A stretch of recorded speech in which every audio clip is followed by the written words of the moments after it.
Hello again, everybody. This is Derek. I am coming back at you with another video of my Land of the Free American War of Independence 15mm project update. I've completed a couple more units and some generals, and I want to show them off here. This unit that I'm showing you here is a Maryland unit. It is Smallwood's battalion. Later becomes the 1st Continental, I do believe. His flag was conjectural. Nobody really knows exactly which flag he carried. So from all the references that I've seen, it was a striped flag with some kind of logo in the center.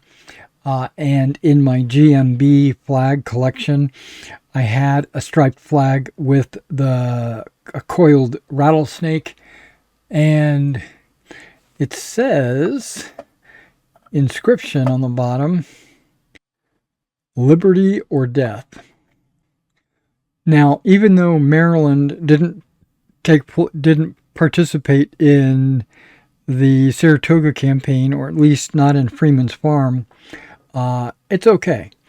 I wanted to go ahead and put together a unit based on the figures that I had, which I had.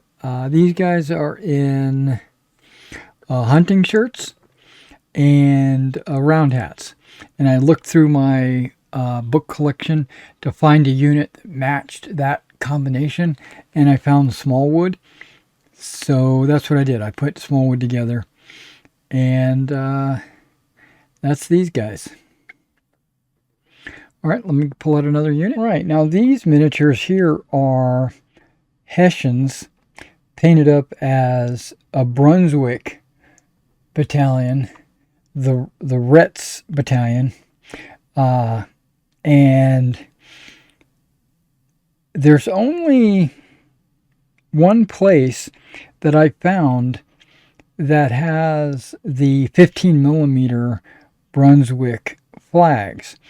I find the flags in 25mm, and I find other flags in 15mm, but there's only one site that had the Brunswick flags that I could find, and that was Stone Mountain. So that flag is actually from the Stone Mountain website. These are all Old Glory miniatures. Every miniature that I've done so far in my collection has been Old Glory. But I have some other miniatures that I want to show you at the end of this video. But yeah, this is the Brunswickers. That's a musketeer battalion. Now, the Brunswickers had a fairly large battalion with grenadiers and with Jaegers, and they would detach them, much like the British, and form Jaeger and Grenadier battalions separately. There's also maybe a company or two of Fusiliers in a musketeer battalion. But I don't know if I'm going to just make like a Fusilier battalion separately and a musketeer battalion separately so that they'll look more coherent. I'm not exactly sure, but I decided to go ahead and use all musketeers in this setup. Now, the flag that I received was the Retz battalion flag, but there's no like Liebfahnen. Plus, the Old Glory pack doesn't come with 2 standard bearers. So it worked out pretty good for me anyway. And I think one flag just gives it a little bit of extra color. And it just kind of ties it all together. All right. Let me show you the officers or the generals that I've been working on. All right, guys, we're back with Starting off with the generals. Every general that I show today came out of the Old Glory American Generals package. And we've got Washington. Now, I want to point something out about the basing style that I went with. I went with the recommended 40 millimeter base for your what they call a force commander, which I'm going to call a brigade commander because that's what they're in all the scenarios. That's what they're commanding is the force commanders are different brigades, and then their division generals they recommend, which is their what they call a group commander in Land of the Free, is supposed to be on a 50 millimeter base. So you got 40 and 50. And so I wanted to do something a little special for Washington because I consider him to be the commander in chief or in charge of multiple divisions. So there's no rules for this in Land of the Free or nothing specific. So I went ahead and put him on a 60 millimeter base. And whenever you measure to a general, it doesn't matter what their base size is because you're not measuring to the edge of the base like in Napoleon's battles. You're actually measuring to the center of the base. So the base can be as large or as small as you want it to be because you measure to the center. All right, so this is George Washington. This one here is Charles Lee, General Lee. He was a division commander. You might not notice it because it's kind of subtle, and I might find a way to darken this up. I might use because I was using buff on the pants and the colors, the turnbacks and the lapels and all that. I used buff for the senior commanders, but it doesn't look buff. It kind of almost looks white because I was using the AK buff and it just came out a little bit too light. So I think I might go over it with a little bit darker buff. If I can find my Vallejo buff, I'll do that and see if it darkens it up a little bit. Now I do have Benedict Arnold. He had that rare red turnbacks at this time. Red collars and cuffs. He's also wearing buff trousers and small clothes where his assistant. Now he had a sword out because in the Old Glory pack they actually name half of the generals and then the other half are generic. Now he had his sword out and he's swinging it. Arnold was a very good general during the Revolutionary War, and he was highly respected and liked. And then when he turned to the British, it hit everybody pretty hard as him being a traitor. I have Nathaniel Greene here. I've always pictured him as a division commander. He was a division commander towards the end of the war. Early on in the beginning of the war, he was a brigade commander. I considered, because I'm doing mostly 1977, so I considered making him a brigade commander, but I didn't feel like that would give him any respect. And plus I could use the division commanders. And here is Horatio Gates. Gates was a competent commander, and he was vying to the Congress to replace Washington because Washington had so many losses. Luckily, that never happened. Oh, I don't know if it was lucky or not. It might have been a benefit for the Americas. We might have won more battles. I don't know. But why, history will be in doubt. All right, that's Henry Knox. I notice he doesn't have any sword on his miniature. He was the artillery officer. He commanded generals or Washington's artillery. He's a brigade commander. Now, lower ranking artillery commanders would have red small clothes or trousers, but I decided he's not a lower ranking officer. So, and there's Brigadier General Francis Marion, nicknamed Swamp Fox. I think he's a Southern. He came into being in the Southern campaign, I do believe. Their uniforms are almost identical. You can use them as any brigade commander. That's what I plan to do. Now there's Brigadier General Anthony Wayne. Wayne, you don't hear a lot about Wayne, but he was one of our brigade commanders. And you'll notice he's the only miniature in the pack that has a plume on his helmet on his bicorn. The white plume denoted the brigade commander. If it was all green, it would be an ADC, and if it was split white and green, it would be a lower, like a battalion commander or something like that. Now here is Comte de Rochambeau.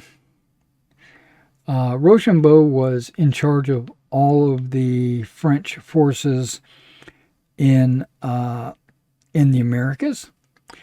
He's a lieutenant general, so that makes him higher than these major generals, because there's a little saying that you can remember to remember which generals are higher ranking than others, because it goes brigadier, major, lieutenant, and then just general. So it's be my little general. And he's a little general, which he probably should be on the same size base as Washington effectively, but in every battle he participated in, he only commanded a brigade, and he was under one of the Continental divisions or Washington directly. He wasn't in many fights. But I can just use him as an Allied general or just a Continental general. Here is my last general out of the package. It's Lafayette.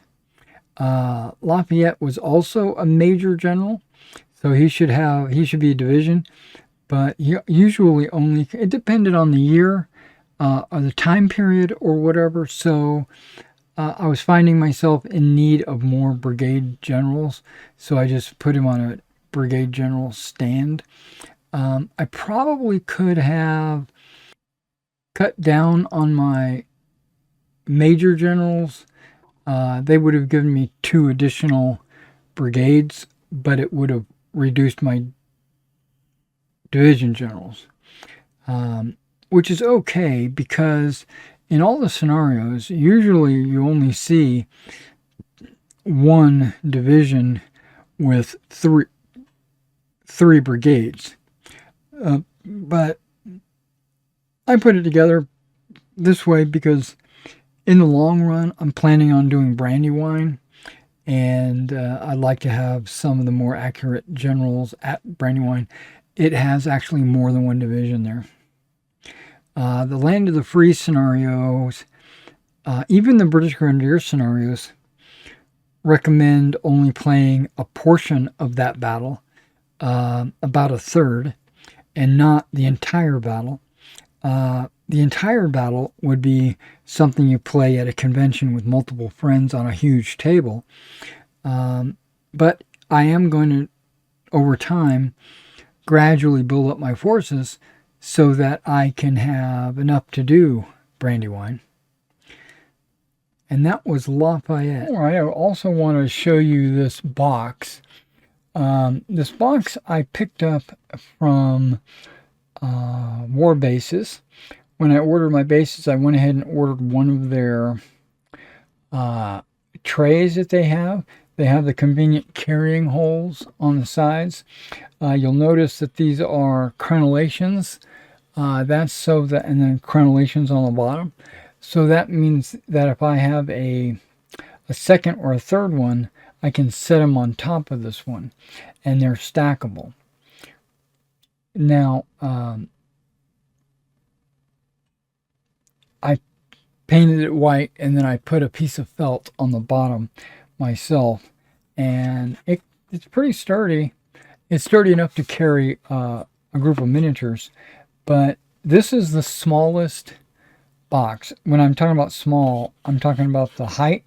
They're all going to be the exact same dimensions, area-wise, so that they can stack. But height-wise, this is the shortest one. I think I need to get medium because the standards look like, specifically this standard, looks like it would maybe, I mean, it's right on the cusp of maybe hitting the tray top. So I might only put other types of figures in there, you know, like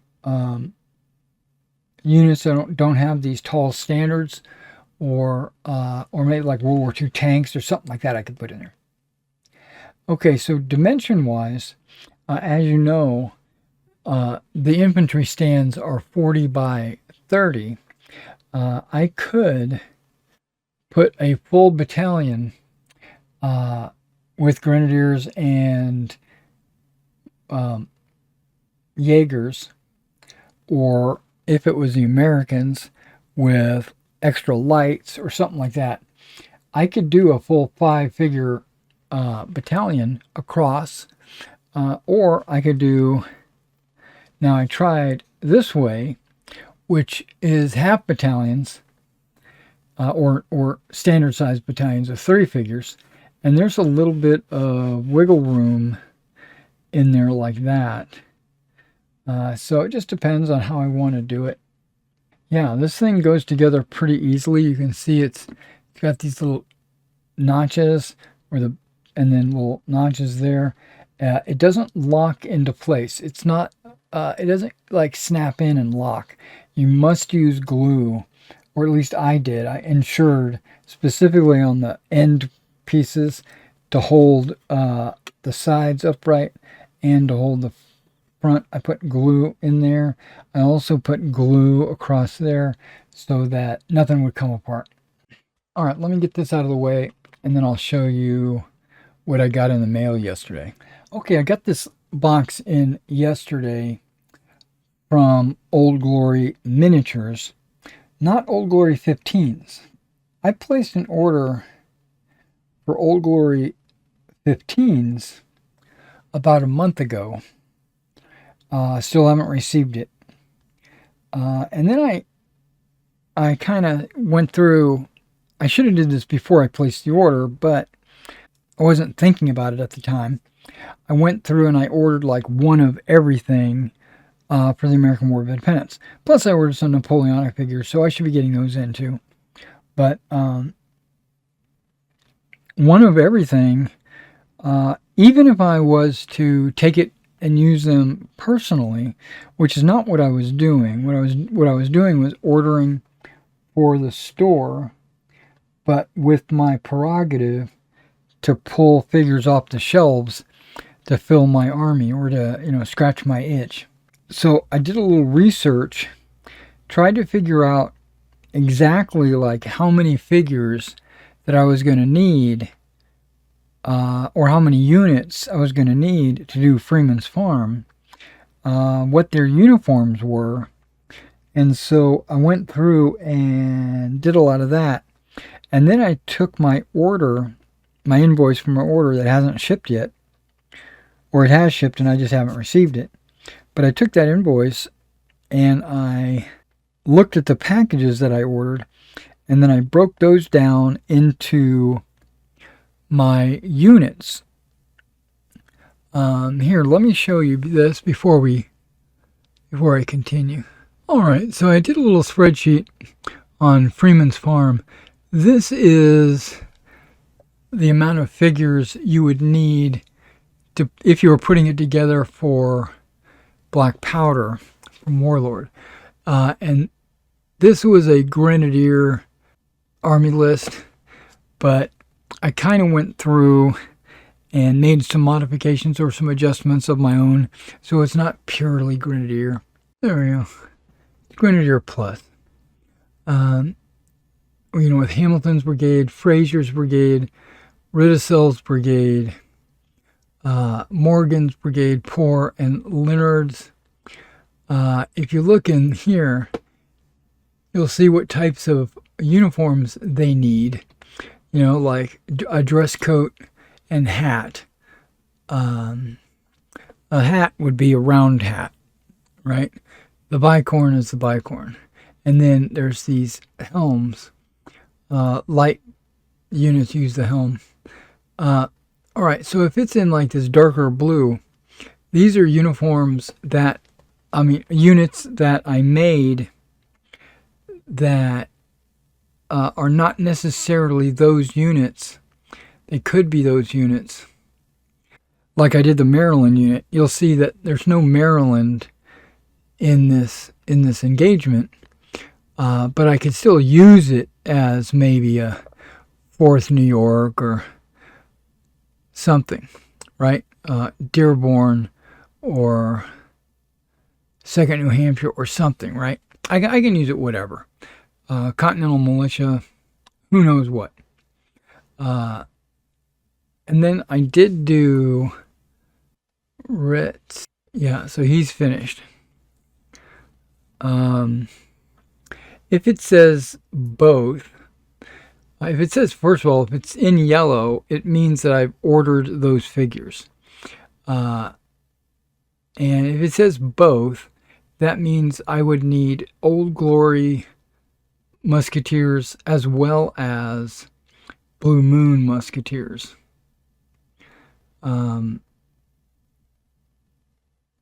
Yeah.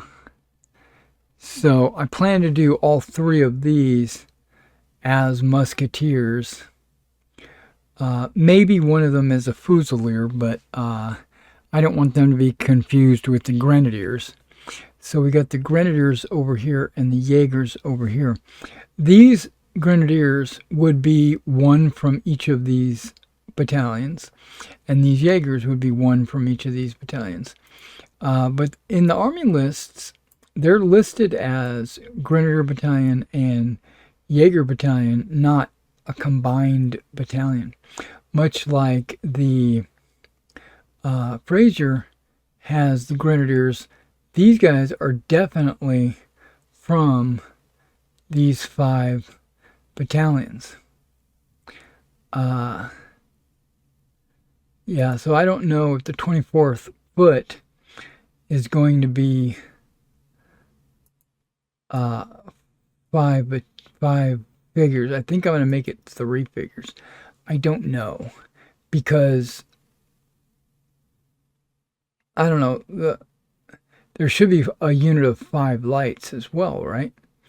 And there's only 3 lights. So I don't know. We'll figure it out. And then we got our guns, our Indians, and you'll see if it's OG that's coming in from Old Glory. The Grasshopper gun is from Blue Moon. And there should be... I went ahead and ordered some Stone Mountain as well. And I'm going to do a comparison of Old Glory, Blue Moon, Essex, and Stone Mountain, because I have a few Essex figures already. And we're going to do a comparison of those miniatures. And in the near future, we're going to be doing like a what's in the bag for these Blue Moon figures that I got in. So that's what these are. These are Blue Moon figures. Let's go ahead and show you what I got in. Okay. Continental Infantry in rifle shirts. That's the hunting jackets. Commanders. So this is like a couple of command stands. In this pack, there are 10 figures, but you can only make 2 command stands. And I say that because of the standard bearers. I could probably, yeah, because they have like sergeants and stuff like that. And those I would mix in with the rest of my battalion just to give it flavor. But I'm only using these standards if I have additional figures that need a command stand. And then here is Continental Command in regimental coats.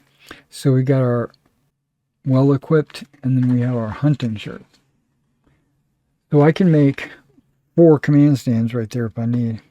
Now here's a pack called Hessian Jaegers with Command. Now there's no standard bearer. There's because the Jaegers, because they would be taken from other battalions, would not be taking the battalion standard with them. That would stay with the battalion. But there's only 10 figures in here. So I'm only making one stand of 6.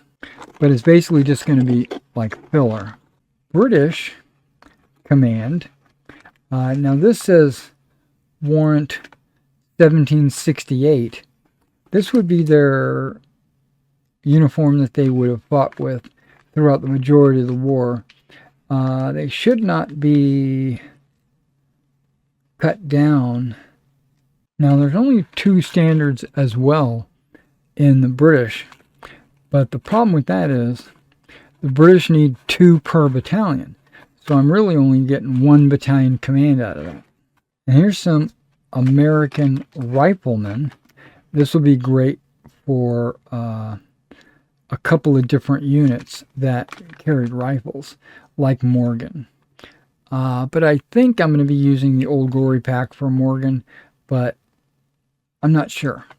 Now I have some British mounted officers. These are all going to be generic officers, like brigade commanders or filler for stands, for multi-figure stands. Now I could also put these in battalions so that the battalion might have a mounted officer in the infantry battalion. My general officers, I'm planning on using the Old Glory British. And this is just your regular British infantry with the warrant. I don't believe there's any command in this pack, and they're all just shoulder arms, which is what I prefer. So with this and this, I would be able to make a battalion. Now here's a Hessian Musketeers with command. Now these unit packs should have 30 figures in them, or a full 5 bases. And this is your standard Continental uniform. They got the regimental coats and the cocked hats. It doesn't say anything about command. Just glancing at the figures, I didn't see any command in there. All right, this next pack is a Hessian Fusiliers. Remember, they've got the miter caps, and they should have the short muskets or the fusils. And this has command. And this actually has 2 standard bearers in it. So I would normally be able to put 2 flags on these guys, like the Leap standard and the regimental standard. None of the units that I currently have, or not. Well, that's not true. Some of the flags I have do have both, but the Brunswickers, the Retz, Speck, and Ridicel, they all only have 1 flag. Okay, now here is some British light infantry with command. Now my guess is the light infantry command is just going to be a flautist and a officer with no standard, which they shouldn't have anyway, right? Continental firing line.